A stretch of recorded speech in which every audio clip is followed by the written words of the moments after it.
Hello and welcome back to Chapter 8. This is Part 4, where we will go through the practice activities.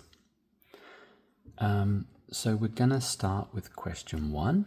It's quite a natural place to begin. We fill in the blank. I'll zoom in a bit for these questions. I'm so with this new drama, I can't stop watching.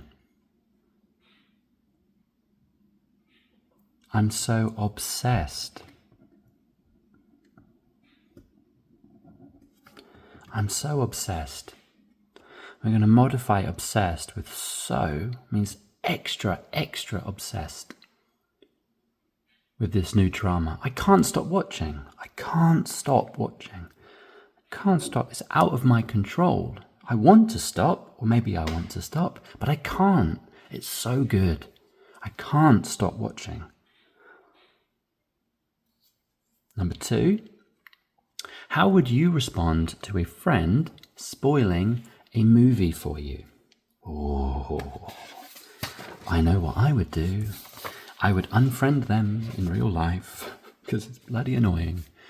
Right, so there's different ways to respond to this. So how would you respond to a friend spoiling a new movie for you? Right, think of this not as a positive response and a negative response. This is an affirmative and a negative. So the be and a not be, that's the affirmative and the negative nuance to these expressions. Would is a hypothetical because it hasn't happened. So you're imagining what you would do, right? Imagining. Is that right? Imagining. That's probably spelled correctly. I find it really difficult to write words, watch a camera, and everything at the same time because my brain skips ahead, so I often miss letters, as you've seen in many videos. So, I would be, I would not be. I would be angry. I would not be happy, right? You see how these are opposites? But your outcome is the same, but there's a nuanced difference. I would be angry is a statement of fact. I would be angry. This would be true. I would not be happy. It doesn't mean the same as you would be angry. It just means you would not be happy. You could be okay. You might not be bothered. Right? I would be disappointed because I would shame my friend. I would be disappointed. I would not be happy. I would not be pleased.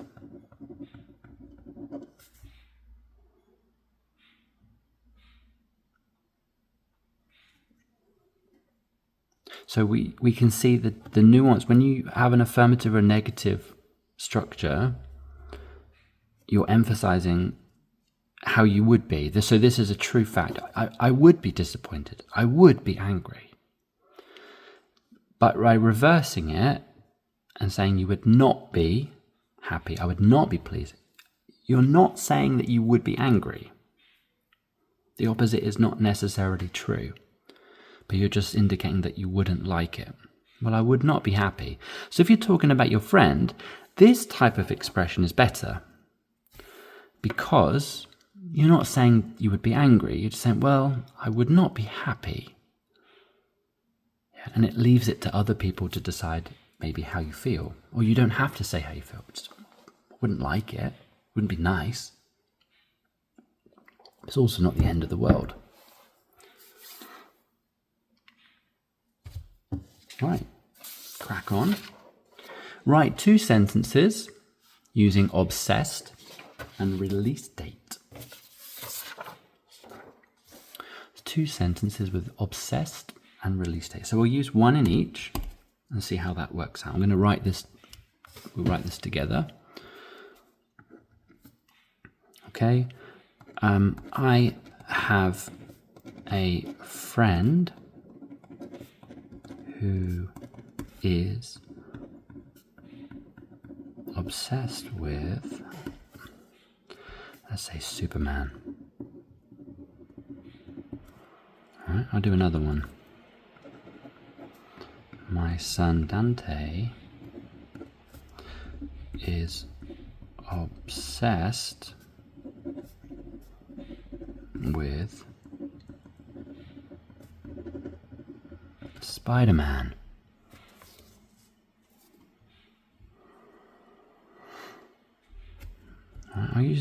I'm going to modify this word obsess slightly and use obsession.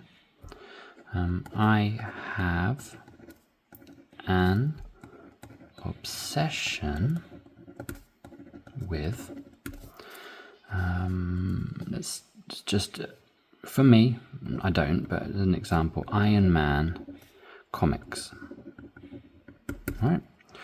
So again, these are just personal examples, and you would add in and change whatever you're obsessed with as your example. So it might be cooking. I have an obsession with gardening. I have an obsession with daytime TV.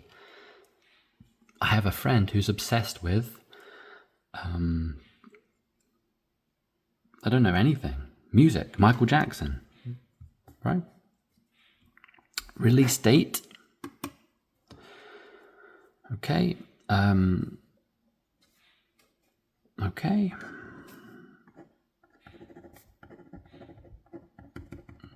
I'm waiting to hear about the movies, apostrophe S, release date. Okay. I'll come up here again. There we go. Let's say sometimes the release date gets pushed back. So sometimes a movie, it might be scheduled for, let's just say, example, July 17th, but there's a delay, so they need to push it back to August. Something like, let's just say 6th. I don't know what days they are, but whatever, right? So sometimes the release date gets pushed back, delayed, postponed.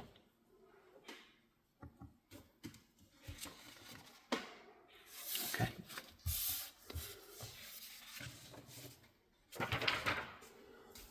Number 4, we're going to do a small dialogue role play where one person recommends a show and the other reacts like a true fan. I'm going to write this and come back with my example in a moment. All right, thank you for giving me a moment, even though it's like time travel. So we're using this dialogue to recommend something to a true fan. Now, as you know, a true fan would have already seen or known about these things. So this is a kind of a recommendation, but I was too late to recommend. So we've got A, B, A, B. Have you seen the new Toy Story film? Of course. I was first in line on the opening day. Wow, that's true dedication. Was it any good? It was amazing. This is the 5th film in the franchise. The original is still the best, but this one is certainly in the top 5. So I'm recording in June, end of June, so Toy Story 5 is coming out. I've used the word film instead of movie. And we've got 5th and 5. So I've tried to structure this so that we've got that difficult 5th film. You've got the f sound. Again, to practice our pronunciation of these difficult combinations. Have you seen the new Toy Story film? Of course! I was first in line on the opening day. Wow, that's true dedication. Was it any good? It was amazing. This is the 5th film in the franchise.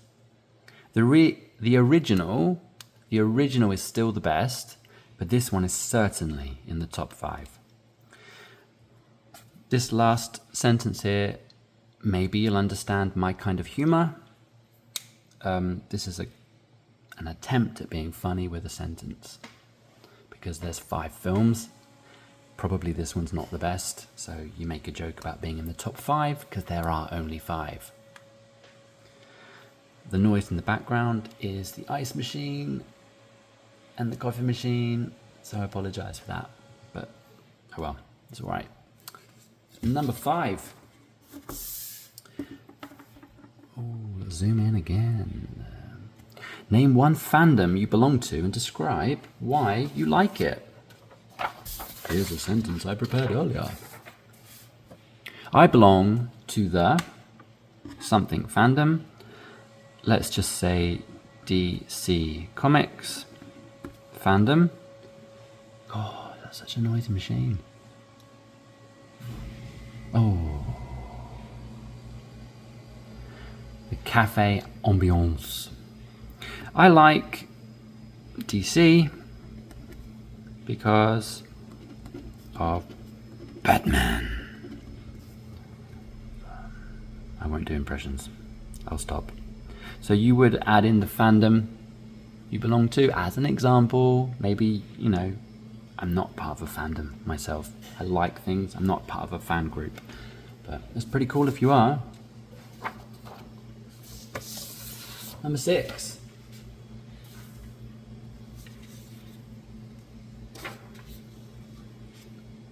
Where's number 6? Here's, am I right? Write a short dialogue where 2 people discuss a kicker. Here we go. Give me a second while I write that and then come back. Alright, so here we've got some examples. Zoom out to make sure we get it all in. We're using kicker. Did you see that kicker in the opening scene? Yeah, I couldn't believe it. Why did they do that? Who knows? I liked that character, so I couldn't believe they killed them off just like that. I saw the fan pages blowing up straight away. Did you see that kicker in the opening scene? Yeah, I couldn't believe it. Why did they do that? Who knows? I liked that character, so I couldn't believe they killed them off just like that. I saw the fan pages blowing up straight away. So sometimes in a movie or TV show, a fan favorite is killed off.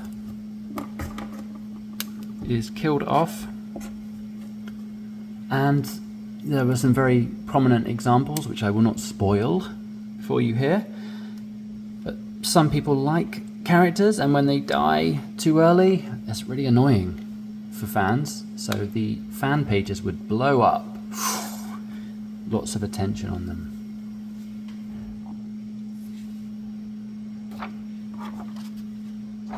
Question 7, we're going to use cameo and fan theory in one sentence.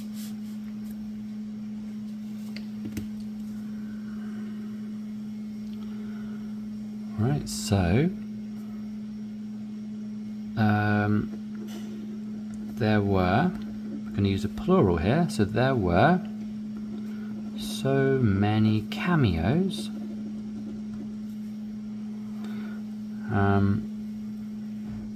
in the, let's say movie instead of film. We'll do theories, we'll plural that. Fan theories are going wild. Right, so if there is a cameo, sometimes people like to read into it. They read into it what it means more than other things. So fan theories would go wild. Fan theories are going wild, meaning that people are talking a lot. Talking a lot, and they're discussing fan ideas.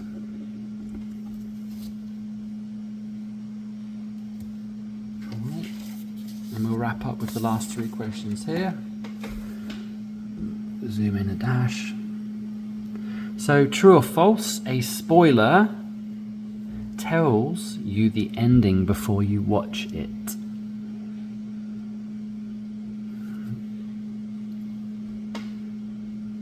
Alright, so that will be true here. A spoiler tells you the ending before you watch it. A spoiler is the secret, right? The secret or the kicker. So if somebody tells you, that would perhaps ruin or spoil the movie experience or the TV show. Stan, we talked about Stan in class, so this is somebody who's obsessed to some extent, or a fan of, a protector of a particular thing. So I stan something, I like or love something. I'm trying to, in the comments, translate that to your native language and maybe use an example. And then I hope in our comment section we can have a nice discussion about why do people form fandoms. You don't need to use vocabulary words. If you do, it's brilliant. But again, let's try to create an online community where we practice these expressions together. So why do people form fandoms? Just to give you a couple of ideas, maybe from my own opinion, I think it's good to feel a sense of belonging.